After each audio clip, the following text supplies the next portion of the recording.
बहुत समय पहले की बात है। कासगंज नामक एक सुंदर सा गांव हुआ करता था। उस गांव में एक लकड़हारा रहता था जिसका नाम रामू था। रामू बहुत ही ईमानदार और मेहनती था। वह हमेशा अपने काम से खुश रहता था।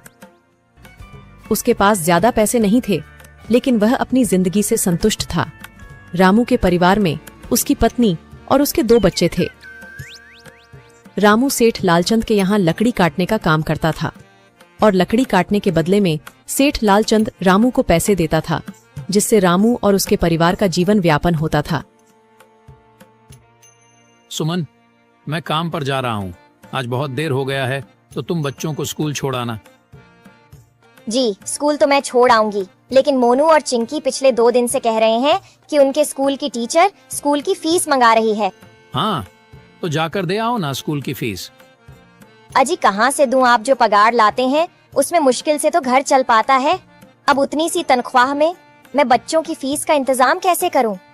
अजी मैं एक बात आपको साफ साफ कह देती हूँ, आप सेठ लालचंद जी से पगार बढ़ाने की बात कहिए। दिन पर दिन खर्च बढ़ता जा रहा है। बाजार में अगर सब्जी लेने निकलो तो सब्जियों के दाम आसमान छू रहे हैं, और बच्चों की पढ़ाई का खर्चा, घर का खर्चा अब इतनी कम तनख्वाह में कैसे गुजारा होगा? ठीक है, मैं आज ही सेठ जी से थोड़ा पगार बढ़ाने की बात करता हूँ। इतना कहकर रामू काम पर चला जाता है।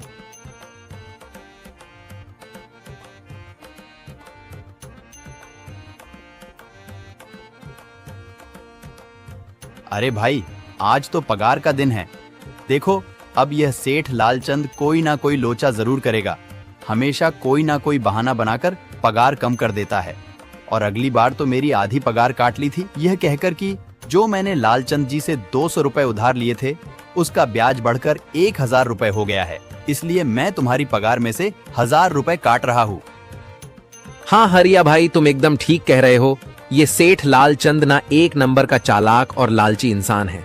एक तो दुगुना काम ले लेता है और बदले में पैसे भी पूरे नहीं देता। हाँ भाई, मेरे भी अगली बार सेठ लालचंद ने पगार काट लिए थे।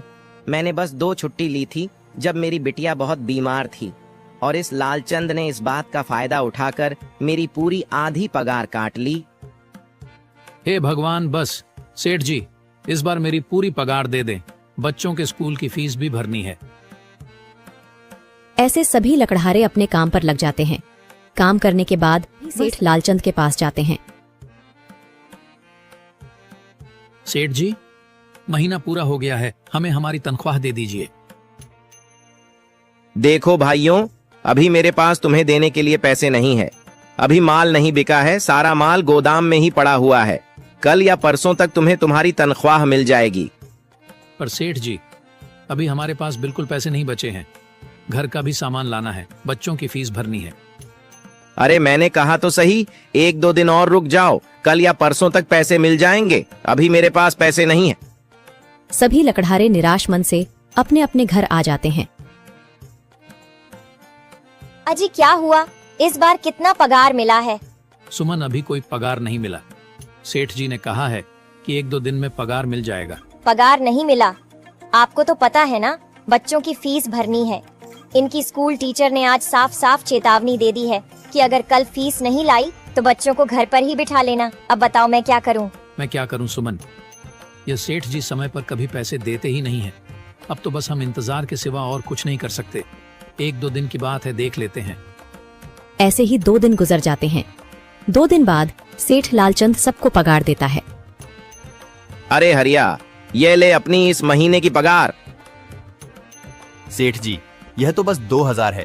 मैंने तो इस महीने 3000 तक का काम किया है। हाँ, काम तो किया है, लेकिन तूने 1-1 घंटे आराम भी तो किया है। ये पैसे उसी आराम के कांटे हैं।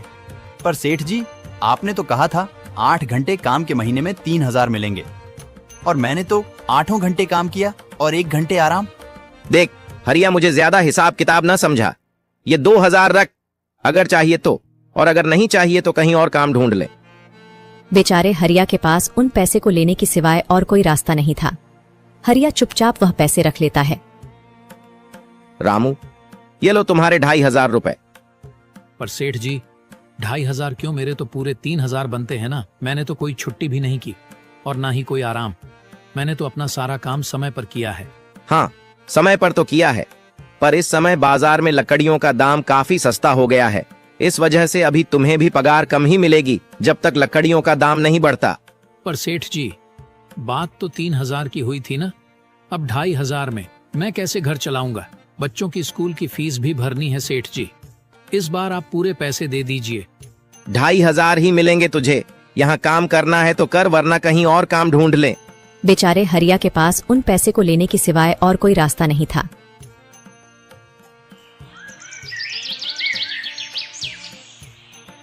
अरे भाई, यह सेठ लालचंद एक नंबर का बेईमान इंसान है।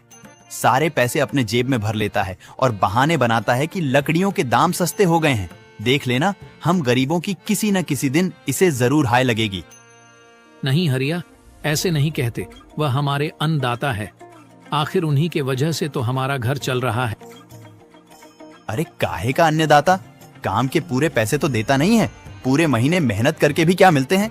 बस ये 2,000 रुपए, इसमें घर खर्च कैसे चलाएं? ऐसे तो हम कभी तरक्की नहीं कर पाएंगे।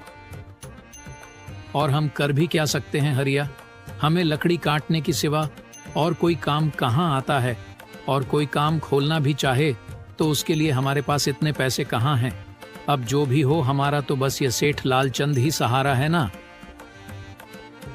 कुछ देर बातें करने के बाद अपने घर की ओर निकल पड़ते हैं। जी आ गए आप।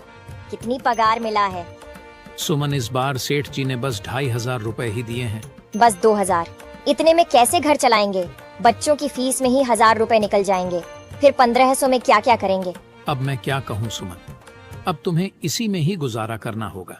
तुम सबसे पहले बच्चों की फीस भर देना, इसके बाद बाकी का मैं देखता हूँ। अजी आप क्या देख लोगे? सेठ जी से पूरे पैसे तो मांगे नहीं गए आपसे?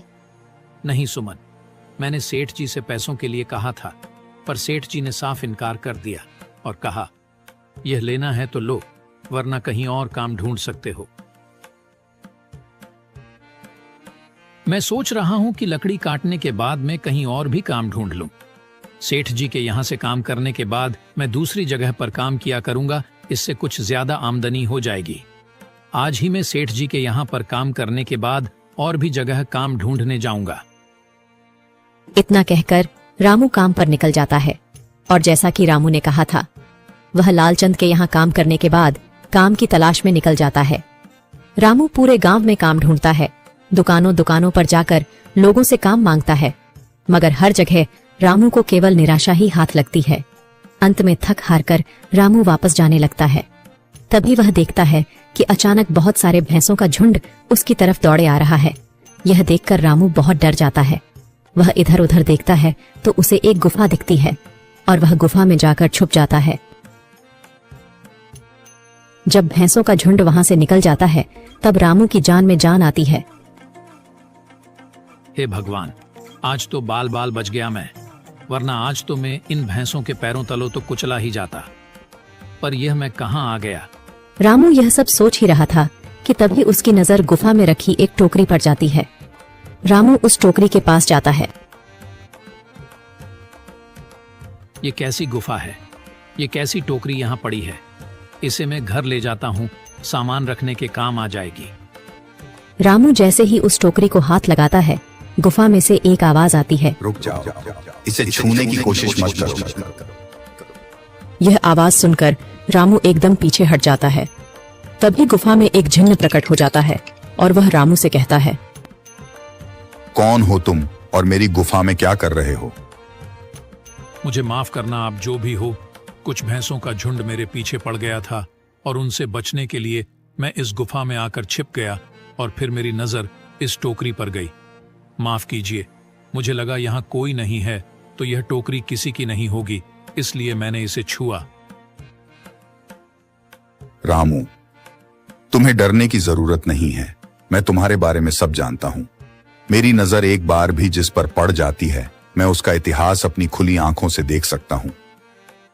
पर आप है कौन और आप इतने विचित्र क्यों दिखाई पड़ रहे हैं? आप अपना परिचय दीजिए, कौन है आप?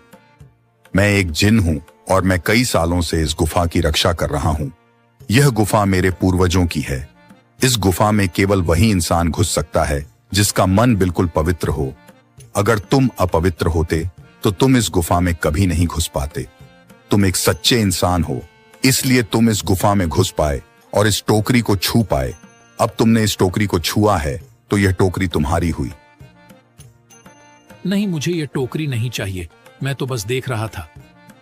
डरो मत रामू, तुम ये टोकरी ले जाओ। ये कोई साधारण टोकरी नहीं है, बल्कि यह जादुई टोकरी है। जादुई टोकरी?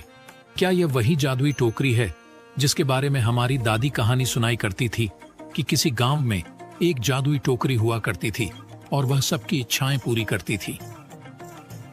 हाँ रामू, ये वही जादुई टोकरी है। अब तुम इस टोकरी के मालिक हो। तुम इसके इस्तेमाल से अपनी स्थिति सुधार सकते हो, पर याद रखना, तुम जो भी वस्तु इस टोकरी में एक बार डालोगे, वह चीज ही तुम्हें बार बार इस टोकरी में डालनी होगी। इसके अलावा तुम और दूसरी कोई चीज इस टोकरी में नहीं डाल सकते। अगर तुमने ऐसा किया तो इसका परिणाम तुम्हें ही भुगतना होगा। मेरी इस बात को हमेशा ध्यान में रखना और सोच समझकर बिना लालच किए इस टोकरी में वह ही सामान रखना जिसकी तुम्हें जरूरत हो। रामू टोकरी को लेकर घर आ जाता है। सुमन, ये देखो, ये मैं क्या लेकर आया हूँ। क्या लाए हो आप? बस ये एक टोकरी। सबसे पहले यह बताइए, आप तो काम की तलाश में गए थे ना, तो कोई दूसरा काम मिला कि नहीं? नहीं। अरे सुमन, मेरी पूरी बात तो सुनो। ये कोई ऐसी वैसी टोकरी नहीं है, बल्कि ये एक जादुई टोकरी है। रामू सुमन को वह सारी घटना के बारे में बताता है जो उसके साथ हुई। अच्छा, तो आपका कहने का मतलब है कि इस टोकरी में हमें कोई ऐसी चीज डालनी होगी जिसकी हमें सबसे ज्यादा जरूरत हो। हाँ सुमन, हमें सोच समझकर ही इसमें कोई चीज डालनी होगी।